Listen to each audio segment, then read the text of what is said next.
Hi and welcome to Knit All the Things. My name is Laurel. I'm also known as West Maven on Instagram, Ravelry, and here. In this bonus episode, we are going to talk about Flock Fiber Festival. It was my first ever yarn festival or fiber festival, and I learned so much. So I have some tips and tricks if you plan on attending next year or if you're just curious what it was like. I'm also going to share what Flock Fiber Festival really felt like and the kind of flow of the event itself. We're also going to share my yarn haul as well as my plans for my purchases. So get cozy, grab your knitting, and let's jump right in. So Flock Fiber Festival took place in Seattle, Washington. It was held at Magnuson Park in Hangar 30. It's a really cool building, a giant hangar, and it really was just a wide open building. The cool thing about it was because it is August, even though it's in Seattle, it is still very warm. And so they opened both sides of the building, which created a really nice airflow, and that was actually very nice. So let's talk day one. So day one, I woke up in Portland, Oregon, and packed the car and started heading towards Seattle. I had planned on stopping in Tacoma, Washington to visit and say hello to my grandmother. And then I had planned, because it was the first day and I felt like the day I had the most control over, that I would head to Bainbridge Island from Tacoma. So I ended up going from my grandmother's house to Bainbridge Island. The drive is absolutely beautiful. I highly recommend it if you ever get the chance. It's a very pleasant way of driving in that direction. From Tacoma to Bainbridge Island was about an hour and a half, and from my house to Tacoma was about 2 hours. So we're about now 3.5 hours from home. So once I got to Bainbridge Island, I literally just put in which one was closer, the Lamb and Kid or La Mercerie. So what ended up coming up closer was the Lamb and Kid. So I actually found parking immediately in front of the building. How lucky is that? And then I headed in. Now this store is just drop dead gorgeous. The way that it is laid out is so cozy. There's a lot of places to sit and knit, and it really is a place that you would want to hang out for many hours and knit and enjoy just the space that itself. Now the yarn. I had never touched Lamb and Kid yarn, and so I was really curious what it was all about because there is definitely a hype around it, and it is definitely not just a hype, it is very amazing. They have all kinds of bases, many with cashmere, and they have a lot of their yarn produced and spun just for them. So going and testing out the bases and actually being able to hold them really was so nice because in the future, for future projects, I now know what their yarn is like, and I feel even better ordering it online. So if you are interested in purchasing yarn for them, they do have some in stock on their website. You can, I believe, also call the store and see what they have if that's something that you're interested in. Or they have dye-to-order events. And these events, they will pick a few bases and then anything that they're dyeing themselves in-house and not having milled, they'll put up kind of pre-orders and you can purchase it that way. So that was really cool to just be able to like enjoy and see the different colors that they had available and really understand why everyone is so excited about their yarn. So I did make a few purchases, which I will show a little bit later while I was there. But one of the first people I saw when I went into the store was Tracy and Jody of the Grocery Girls. And I had planned on bumping into them, if you will, at Flock Fiber Festival, and I wasn't sure what day, but I kind of thought I would see them there. So it was quite the surprise to actually see them in the store and kind of have their faces be the first faces of my Epic Yarn weekend. So it was wonderful to be able to give them hugs and just meet them in person. So that was amazing.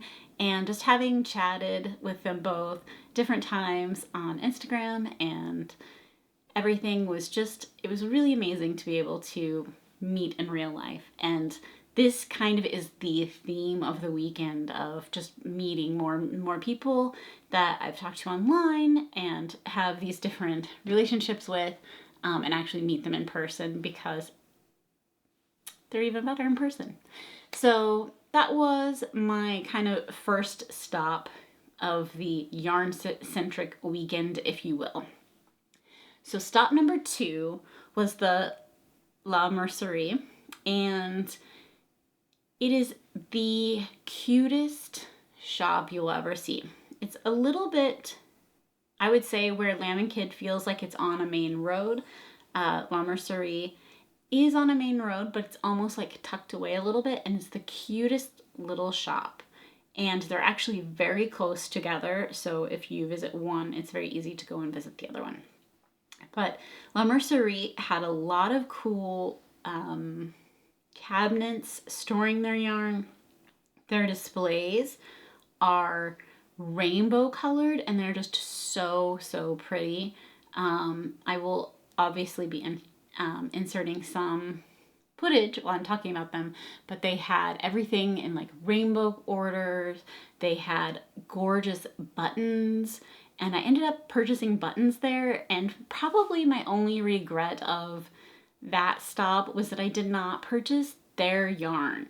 You can purchase it online, and again, anything that I mention will be linked in the description of this video.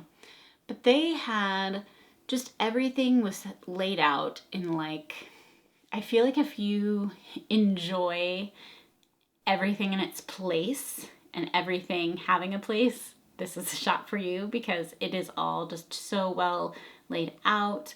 Everything is kind of displayed so beautifully. It's very easy to like take in the colors and things that they have. They had a great selection of books in the store. It was just overall so pretty. And then after I left there, it was getting to be later in the day, and I knew that I was going to have to jump on the ferry to head over to Seattle.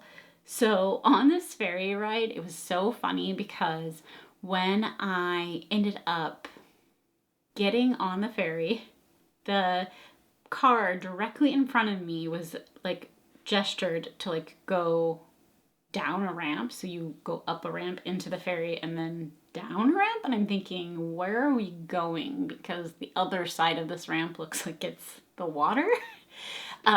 So they actually ended up parking us like right on this ramp to like exit the ferry with nothing there. Anyway, it was a little bit like a moment. I survived, but a little bit nerve-wracking. And thankfully there's at least one car in front of me. So after the ferry ride, I arrived in Seattle, and I had pre-ordered, if you will, or I had placed an order with the Tea Cozy Yarn Shop. And so I headed directly there because, again, I was kind of on a time crunch.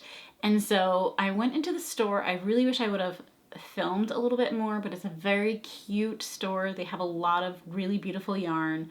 I had purchased from them some that I had found online for a project I'll talk a little bit later about, but I had wanted to get the yarn in hand so that when I went to the event, I would have the yarn with me so that if I wanted to pair mohair with it, I could do that. So from the Tea Cozy Yarn Shop, I was starving. I had not eaten all day. It was now 4 o'clock, and I needed to make the decision of what to do next. So I ran across the street to a coffee shop, grabbed a cup of coffee and a pear pastry, which probably was the best tasting pastry because I was so hungry. I think it was good, but I also think it was because I was hungry. And then jumped back in the car and then headed all the way across the city to the event. So again, the hangar was beautiful. It was this big building with lots of windows, and when I pulled up, there's already a deep line of people waiting to get in. And on day one, the way that the line had kind of made itself was this big snaking line. And it was like 3 deep by the time I got there. So I was a little bit nervous that that was going to take a long time, but it was fine. The whole waiting in line from the time they opened till the time I got inside was only 15 minutes. So that wasn't bad at all. And while you were waiting in line, they came out, Jess, the organizer, and helpers came out and brought everybody masks if you needed one, because this was a fully masked event for day one. And then you were able to kind of just enjoy what everyone was wearing, chat with people in line, and it was just really, really nice. On day one, I chose to wear my Alpine Bloom tee, and it was just really a perfect choice because, and a last minute choice. I was in my car and I had worn a t-shirt. And the other thing too was I never changed into like knitwear until the event. And so all the yarn shops, I was like, oh, I never wore anything. So at the car, I was like, do I put something on? Do I not? So I decided to change into my Alpine Bloom, which is linen. And it was the perfect choice because it was hot. It was, to me, the hottest day. I only went 2 days. Friday was definitely very, very warm. So once I got inside in my Alpine Bloom tee, I was warm, but it seemed like once everyone kind of rushed in and got kind of situated or like moved around, it did cool off a bit. So my plan when I got there was to go straight to Lamb & Kid because I'd already been to their store that day. And when I was making my purchases there, they did not have an item that I wanted to purchase, and I was hoping that they had brought it to the show. Which they did. And so I ran and kind of made that purchase quickly. And then I went through and started going through the booth and had brought my camera and filmed. So there's so many beautiful booths. Everybody had gorgeous samples in their yarns. And it was just really, really cool. There was a booth called Mitchell Wool Company, and they had... So one of the places that was at the event that was really cool was Mitchell Wool Company. And they had a really neat story. But basically, they do farm their own sheep. They farm their own wool.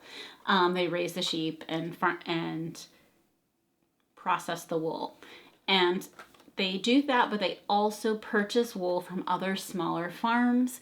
And within that, then they are able to pay a nice wage to those farmers or pay fairly for those fleeces. And then they process them and sell the yarn and wool.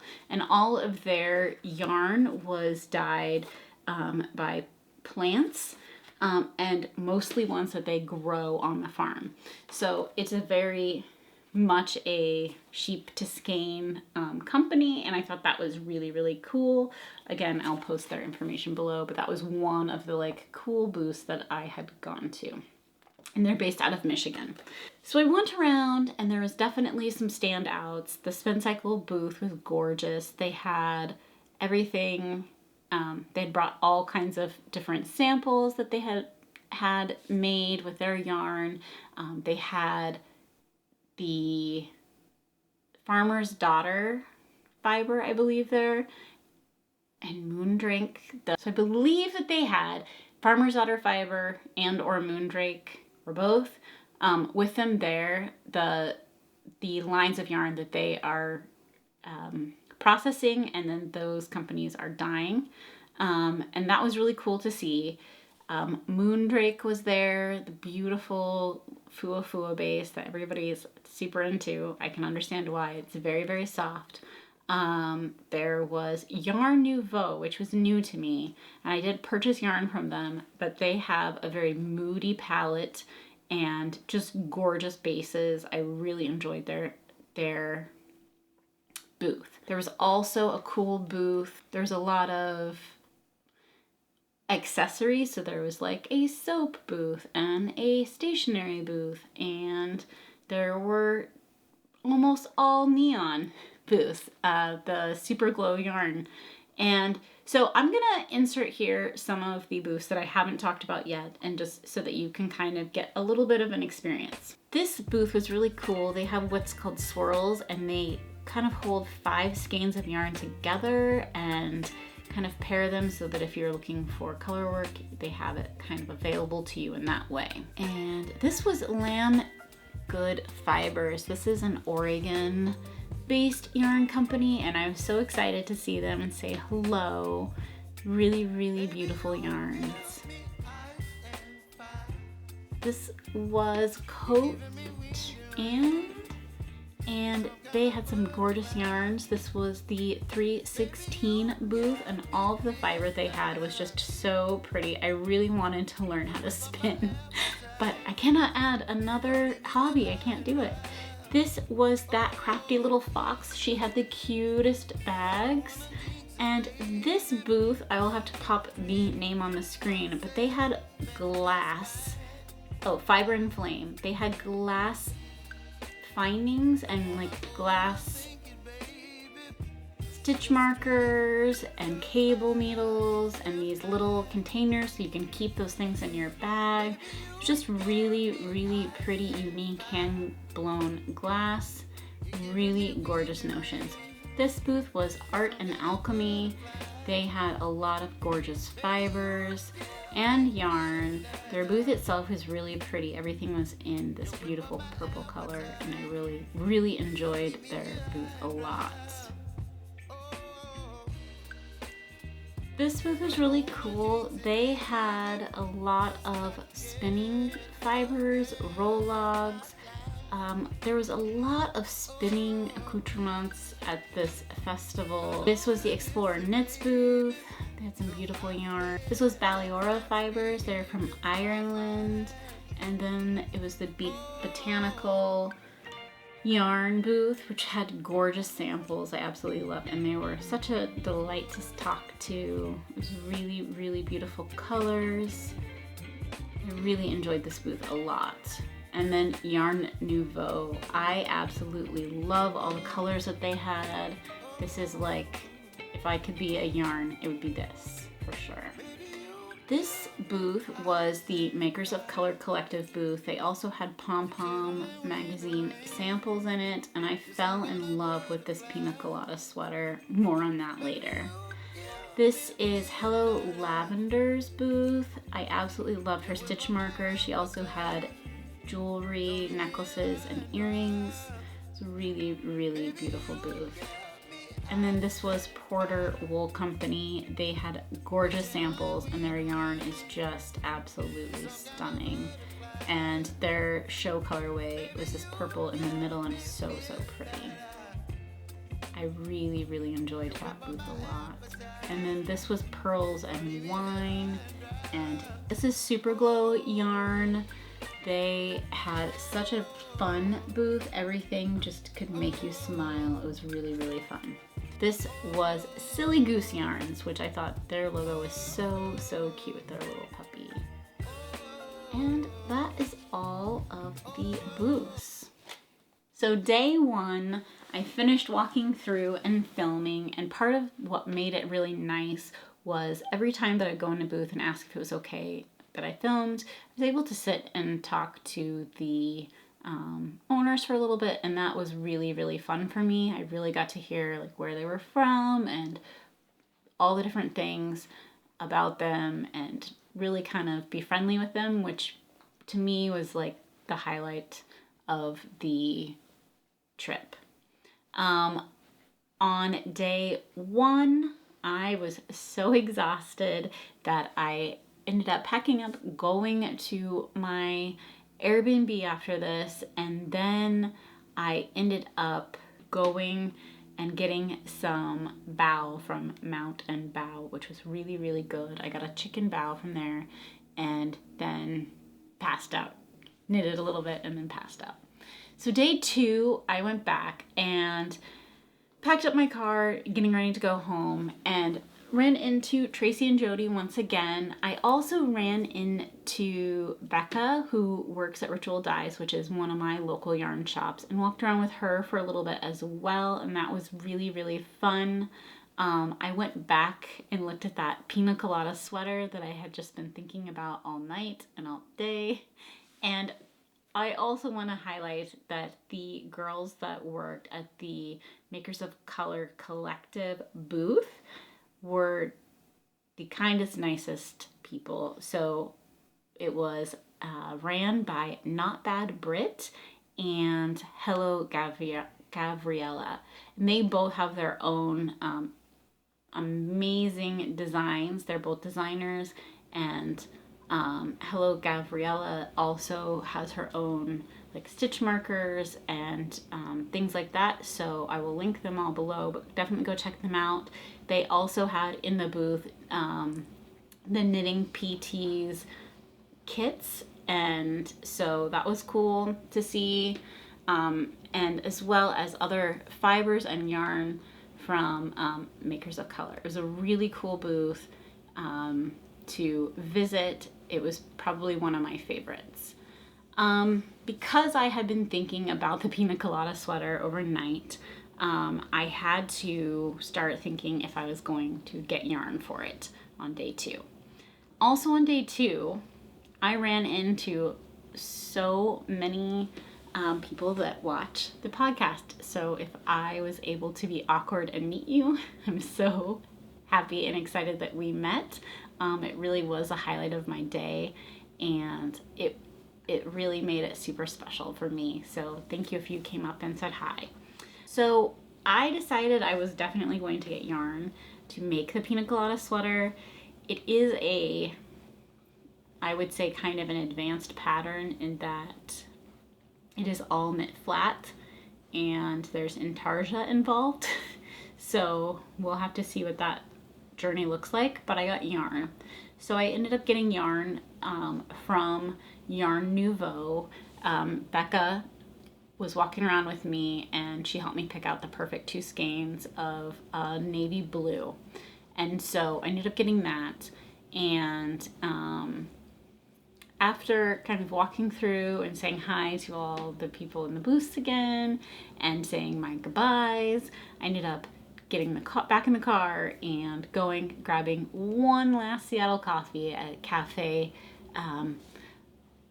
Ladro, and then headed towards my grandmother to say hi to her once again, and then go home to my family. So it was a very filled weekend, and it was so much fun, and I was so lucky to have done it. On day 2, I also ended up wearing my Rhoda sweater, so in my next episode, I will be talking more about that finished sweater, but it was perfect because the day was very mild. It wasn't too hot. I feel like it was only about 70 or so in Seattle, at least by the time that I had left. It hadn't gotten too warm, and so I was very comfortable wearing that sweater. So let's talk about yarn acquirement or yarn acquisitions. Let's start at the Tea Cozy Yarn Shop, the yarn that I purchased prior to going to Seattle. So I ended up getting Neuro Madara, which is this pretty lavender color with lots of different colors and speckles on the yarn.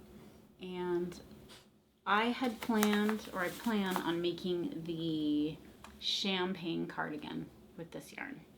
So I really wasn't sure if it was going to be how the color was going to be for me, and I kind of in my mind had kept thinking that I was going to hold a mohair with it. When I went to Lamiket, I wanted to pick up a mohair to match this or kind of go with this for the champagne cardigan sweater. And when I went into the store, they had only one skein of their trippy mohair. Their mohair is called Momo. So I wanted a kind of brighter color, or I was either going to go brighter or more muted. So when I saw their trippy at the store, I thought, oh, if they have this at the show, because they had 2 skeins at the store and I was going to need 3, and they had a really dark and a really light skein of the trippy, and I wanted something at least kind of similar. So when I went to the show, they had 3 similar skeins, and so I got those. And so I'm going to hold this together for the champagne cardigan, and I'm really excited about this because I think it's going to just be so cool. And I think that's what I'm going to do for that. So that was one of my purchases. When I was at the store in person, I ended up getting this bag. It is by Shore Bags, and it says all the things. And since we know that this podcast is called Knit All the Things, I could not pass it up. It's got a nice little zip and a hook. Sometimes I like to use these hooks to put like a notions ring by like Ocean Loops. She has notions rings and they make a good little spot to hook them. But this will make a really great small project bag, and it's so cute. It has little sheep around the words. When I was at the store, I ended up getting these cute little star stitch markers.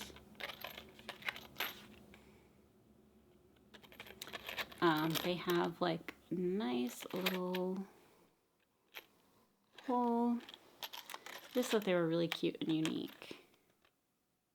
Then I got this skein of yarn. It is on their kiddo base. It is 85% merino, 15% nylon, and it is like this maroon red with almost like a burnt orange, burnt sienna color. I thought that would be really cute. I kind of want to make gloves or a hat and gloves or something with this. And I thought it would be really cute if I could find, they had some Surrey that was this color, but I didn't really see a mohair that seemed to want to be friends with this at the store. So when I went to the event, I found this black coral mohair by Yarn Nouveau, and it does have the same, like, some oranges and reds, and it almost feels like these could go perfectly together, and so I will probably hold these together for a project. Hopefully this is in focus.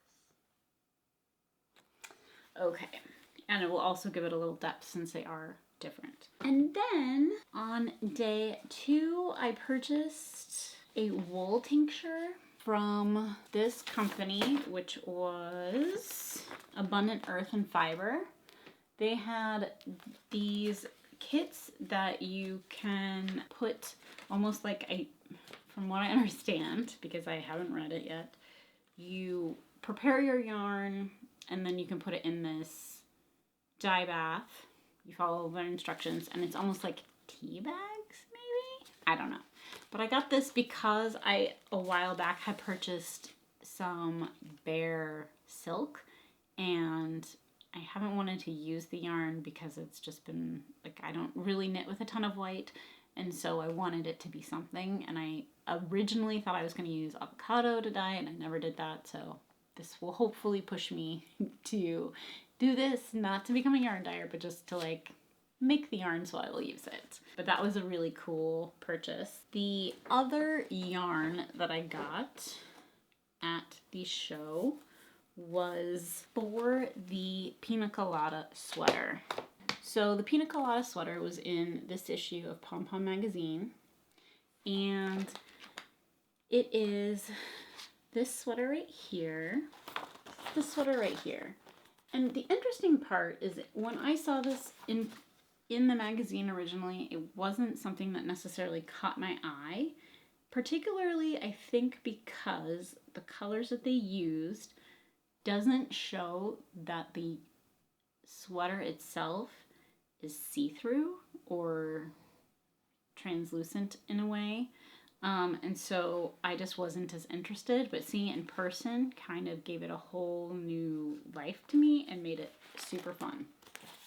So this is what I plan on making, and I am going to, for the kind of brighter yellow color of this sweater, use this blue. And I plan on doing blue and black.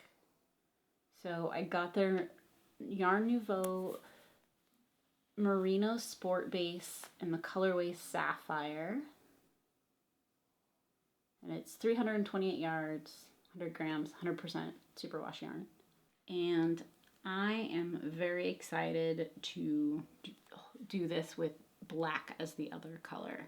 So once I figure that out, I will let you know. But this is, I think, going to jump on my needle soon. I'm really excited about it. The yarn is beautiful, the pattern is beautiful, and I'm really excited to try that. So the only other thing, which I feel like I purchased a lot of things, but the last couple of things that I purchased were buttons from La Mercerie. I'll just show you one, but they're these metal buttons. I got a black, a bronze, and a silver. There we go. But they're really cute, and I thought they'd be cute to use on a garment, and if not, making jewelry, because they're a nice weight of metal, and sometimes I like to use buttons for that. And then the other item that I purchased was this really cute set by Hello Lavender. Little veggies, a little veggie board, some beets and carrots, and I think a turnip. That was really cute. So that was my purchases. So again, I plan on using this for the champagne cardigan, and then maybe a hat or a cowl or something for the reddish yarns that I got, and for the blue, the pina colada pullover. The best part of the festival were the people. Yarn is yarn, and there was a lot of beautiful yarn and a lot of beautiful things, but meeting other makers that are as passionate as they are about their craft, and people who dye the yarn, and the farmers who raise the animals, and knitting friends that you've made online that you get to meet in person, all of that was the best part. And being able to squish the yarn was just like a bonus. So I do hope that if you are able to ever go to a event in the future, that you do go and enjoy it. And with that, I hope you enjoyed our time together. I film podcasts every 2 weeks. If we are not yet knitting besties, make sure to hit the subscribe button below and enjoy your